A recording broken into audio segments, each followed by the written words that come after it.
huwag ka magko-convert ng battery operated na CDI. Hello mga kabisik, welcome again sa ating Facebook page and YouTube channel. Please subscribe and click the bell button para ma-updated kayo sa mga panibagong ating tutorials tungkol sa mga motor. At sa ating Facebook page ay follow, like, and share our video. So ngayon, mag-share ako ngayon doon sa mga nagtatanong sa atin kung paano ba talaga or paano ba mag-battery operated sa ating motor na primary coil type yung CDI nila. Okay? Ito, na-convert na ito ng battery operated na CDI. So itong CDI na ito na nilagay nila is pang battery operated na ito, no? Ibig sabihin, yung supply nito ay DC na, no? Direct current galing mismo sa accessories wire natin. So hindi na ito galing sa ating stator na primary coil na diretso doon dito na kung saan AC yun, alternating current. Okay? So ngayon, paano ba tayo mag-convert? So syempre, unang-una sa lahat ay kailangan nating unawain na pag tayo nag-convert ng 4-pin CDI from 5-pin or 6-pin na primary coil, kailangan muna nating intindihin na maayos dapat muna yung ating lighting coil at saka yung ating charging coil. Itong dalawang supply ng ating regulator. Huwag ka magko-convert ng battery operated na CDI, okay? Kung itong ating lighting coil at saka charging coil or itong mismong supply ng ating regulator ay mahina na. Okay? So kailangan check mo muna ito kung condition ba ito, malakas ba yung labas ng kuryente or mahina na. Alright? So kailangan check mo muna 'yan bago ka mag-convert ng 4-pin CDI. Kasi pag nag-convert ka na ito ay mababa na rin pala yung labas ng kuryente or hindi na maayos, wala din, hindi niya masusuplayan ng maayos yung ating CDI. Okay? Mabibitin yung supply niya. Kaya kung maayos naman ito, okay. At siyempre, ito rin, pulser at saka yung ating ground. Kung maayos din ang pulser natin, good pa naman. Sige, magbabattery operated tayo ng CDI pansamantala, no?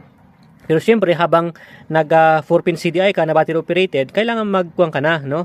Mag-budget ka na ng pangpalit mo ng stator, okay? Kasi pag siyempre, pag nag-convert tayo ng battery operated na CDI, ibig sabihin yon isira yung ating primary coil. To black na may stripe na red itong primary natin. Hindi na maayos or mahina na yung labas ng kuryente. Kaya tayo nagba-battery operated yung CDI natin. Nagko-convert tayo ng 4-pin, okay? So, ayun.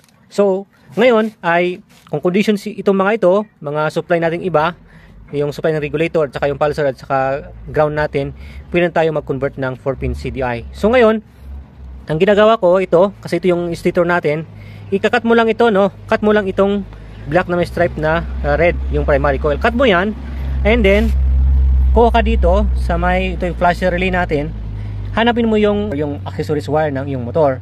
Yung accessories wire, depende kasi yan sa bawat brand ng motor. Halimbawa sa China Motors, karamihan is yung accessories wire nila is black. Okay? Kukuha ka ngayon dito. Siyempre ito, ating flasher relay, pinakamalapit sa ating stator. Okay? Yan. So, ito kasing ginawa nila, dito sila kumuha nga, okay, sa ating accessories wire. Itong black na ito. Mapansin nyo yan, black. Itong black na accessories wire, dyan sila kumuha. Tinap nila dyan. So, pumunta dito. Okay, yan. Ito na. Pumunta dito sa ating CDI. So, dito. Yan. Ito sa pinakababa. Okay. Ito yung supply ng ating CDI. So, pag maganda yung battery mo, syempre 12 volts yan. Masusukat mo dito. Pero pag wala kang battery, pag start mo ng motor mo, saka lang siya masusuplayan ng ating regulator. Dapat condition yung regulator mo, no? Yan. So, ngayon, siyempre, yan, meron ka ng accessories wire na galing sa ating positive ng ating battery. Yan. Pag-on mo lang ignition switch mo, masusuplayan yung ating accessories wire. So, meron na yung kuryente sa wire na ito, yung tinap natin dyan sa may flash relay. Okay, pwede dyan. Lagay mo dito, supply nya. Dito. Pwede din kasi sasabi ko kanina, dito. I-cut mo lang ito para hindi mahaba yung wire na gagamitin mo. Cut mo dito, ito, no? Yan. Okay, ito yung tinap nila sa accessories wire. Ilagay mo lang dito. Okay? Sa black may stripe na red. So, cut mo to, ilagay mo dito sa kabila. So, ito pumunta na sa harness yan. So, andito na rin yan. Ito. So, magiging accessories wire na ito. Ito natin. Black na may stripe na red. Alright?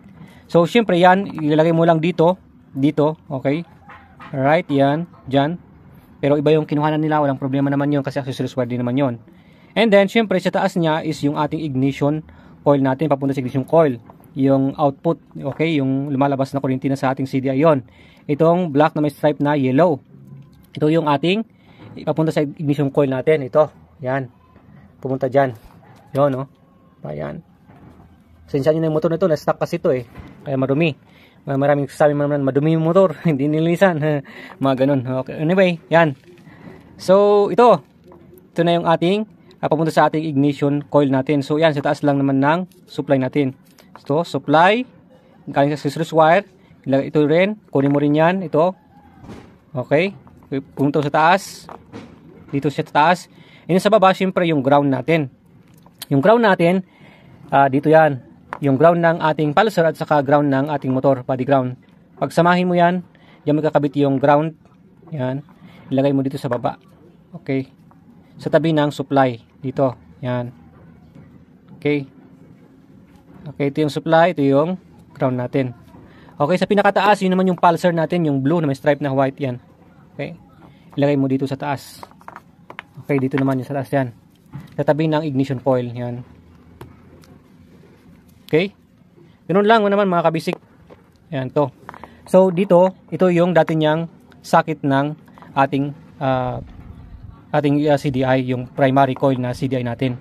Okay, so maganda naman to, pinireserve nila para, syempre, pag bumili ka na ng bagong stator mo, bagong CDI mo, syempre, diyan mo nalalagay, or yung stock na CDI mo, ibalik mo yung dati mong CDI. Okay, at na-preserve natin yung mga socket, kaya tinap-tap nila dito.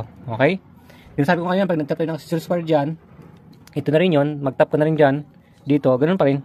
Okay, so I hope na meron tayo tutunan sa battery operated na motor pag convert ng 4-pin. So siguraduhin lagi pag nag 4-pin CDI kayo, dapat condition yung charger, okay, battery, yan ang, at saka siyempre yung itong supply ng ating regulator, itong dalawang ito, para maganda yung supply ng charger niya at maganda yung labas ng charging sa battery, at condition yung battery natin, na pag on natin ng ating din switch, yung positive ito, pumunta yung positive sa accessories wire, supply ng accessories wire. Pag on natin, mas-supply na rin ating CDI ng magandang supply na 12 volts. Okay, yan, ganun siya mga kabasic. Alright, so siyempre mas maganda pa rin ibalik sa dati yung ating CDI na primary coil at saka yung stator natin. Pag-ipon natin at bili tayo ng bago ulit na primary coil type na stator natin para balik sa dati, kasi mas maganda pa rin yung kaysa itong battery operated, no, na na-convert. Okay, siyempre itong design ng motor na ito is pang primary coil type, kaya siyempre mag-a-adjust ito ngayon yung kanyang mga pusina, yan, sa dashboard, signal light, as starter niya, mas magkukulang na yun yung supply, okay, ng mga yan, dahil nga is umaagaw na itong ating CDI ng supply, kaysa noon na primary coil na separated siya na supply sa primary coil type na stator natin. Okay, I hope na meron tayong natutunan, and thanks for watching. And again, please like, share, and follow our Facebook page. Alright.